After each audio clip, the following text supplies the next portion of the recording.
siempre ha estado ahí, desde que tengo memoria. Cada vez que salía a jugar, lo veía, acechando por el rabillo del ojo.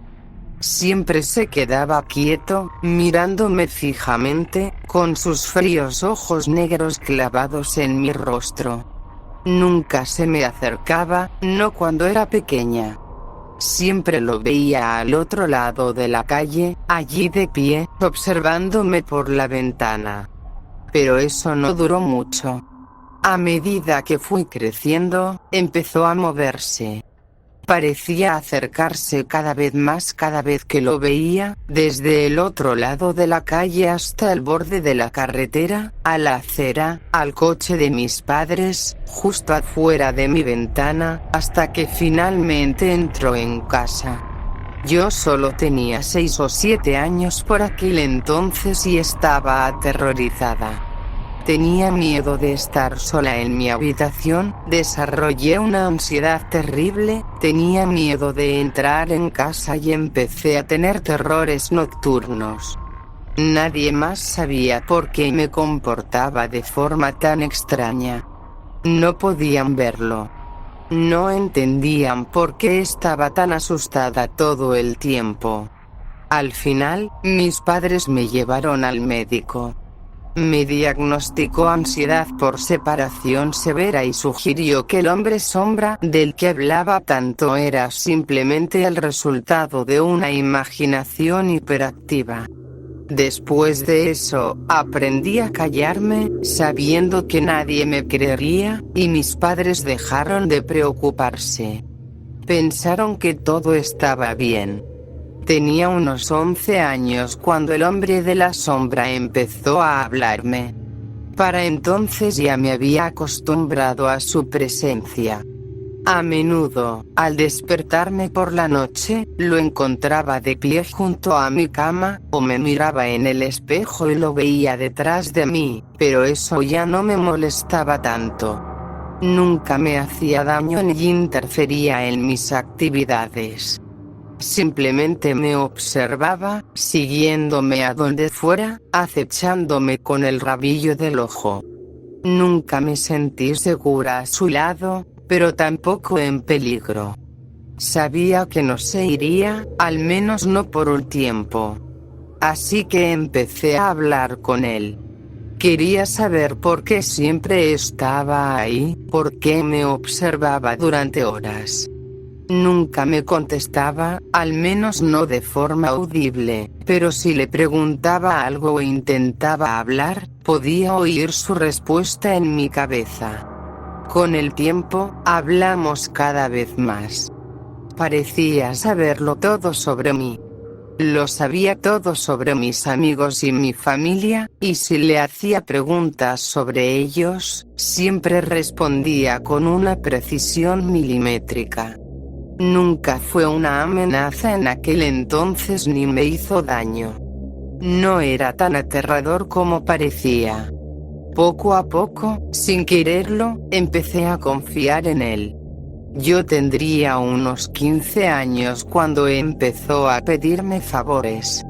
Bueno, no favores propiamente dichos, pero su conocimiento tenía un precio.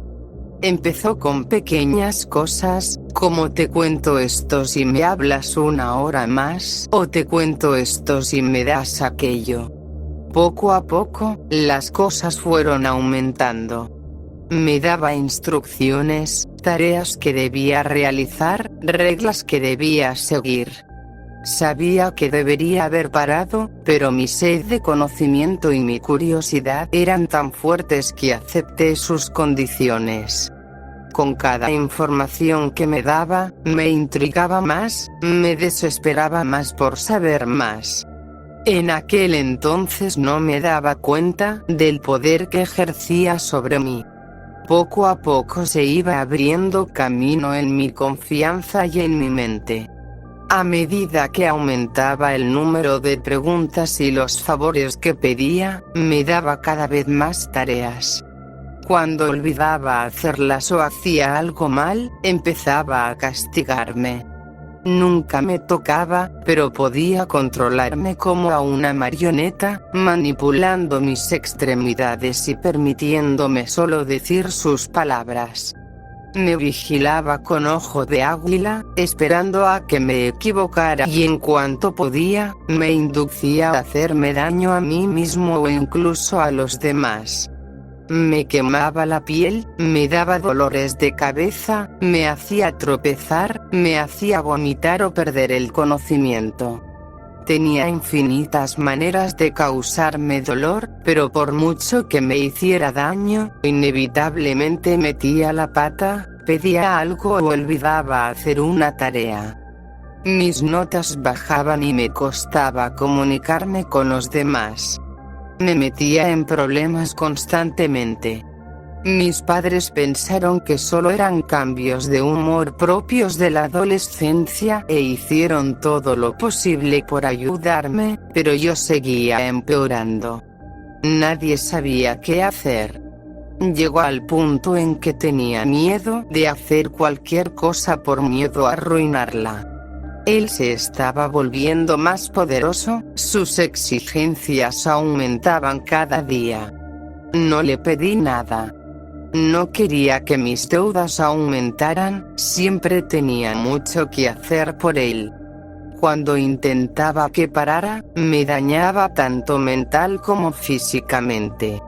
Me torturaba con terrores nocturnos, ansiedad y pensamientos suicidas a cada momento del día, hasta que me derrumbé y accedí a lo que él quería que hiciera.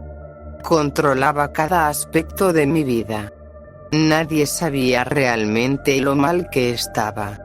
Me hizo dejar de hablar con mis amigos, ahuyentar a mi familia e incluso agredir físicamente a quienes intentaban ayudarme. Estaba completamente aislada. Odiaba que la gente intentara acercarse a mí. Me quería toda para él. No podía escapar. Ya no tenía control sobre mi vida. Mi punto de quiebre llegó cuando intenté alejarme de él. No podía soportarlo más. Sentía un dolor insoportable a cada instante del día, había dejado de hablar por completo, no dejaba que nadie se acercara y todo mi cuerpo estaba lleno de marcas y cicatrices autoinfligidas de todos los tamaños. No tenía control sobre mi cuerpo ni sobre mi mente. Había perdido toda esperanza de poder llevar una vida normal. Sabía que no había recuperación. Empecé a desobedecer sus órdenes. Sus castigos se volvieron aún peores que nunca. Empecé a alucinar, incapaz de controlar lo que veía. Visiones de mis peores miedos me atormentaban día y noche. Una sensación implacable de puro terror recorría cada fibra de mi ser y sentía como si todo mi cuerpo ardiera con un dolor indescriptible. Se apoderó de mi cuerpo por completo, obligándome a cumplir sus deseos. Recé por la dulce liberación de la muerte, pero no me soltaba. No podía vivir, pero tampoco morir. Estaba en mi propio infierno. Entonces un día, todo se detuvo. Desperté con lágrimas de agotamiento rodando por mis mejillas, llenas de cicatrices y maltrechas, esperando otro día de tortura psicológica interminable y un dolor inimaginable. Abrí los ojos y respiré hondo, esperando verlo de pie junto a mi cama o escuchar su siguiente orden. Pero no estaba allí.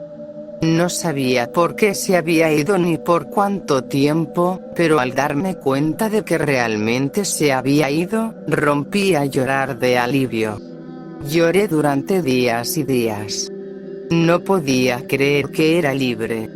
Encontré a mis padres y los abracé durante horas, diciéndoles que estaba bien, que todo iba a salir bien. No les conté lo del hombre de la sombra. ¿Quién me creería? Viví los siguientes meses con una intensa paranoia. Aunque él ya no estaba, el daño que me había causado tardaría muchos años en repararse. Pasé un tiempo en un hospital normal, donde me curaron las heridas que me autoinfligí, y un tiempo más largo en un hospital psiquiátrico, reconstruyendo mi vida, aprendiendo a vivir de nuevo. Hice amigos, volví a estudiar, fui a la universidad, conseguí trabajo. Casi nadie en mi vida sabe lo que me pasó de joven, y espero que nunca lo sepan. Eso fue hace más de una década. Tengo un trabajo estable y bien pagado, una casa bonita, un grupo de grandes amigos y, lo más importante, un marido y una hija pequeña. Todos somos felices y llevamos una vida normal. Amo mi vida y amo a mi familia. Sabía que todo iba a estar bien. Hasta que mi hija se me acercó, me tomó de la mano y me preguntó: «Mamá, ¿quién es ese hombre de la sombra?».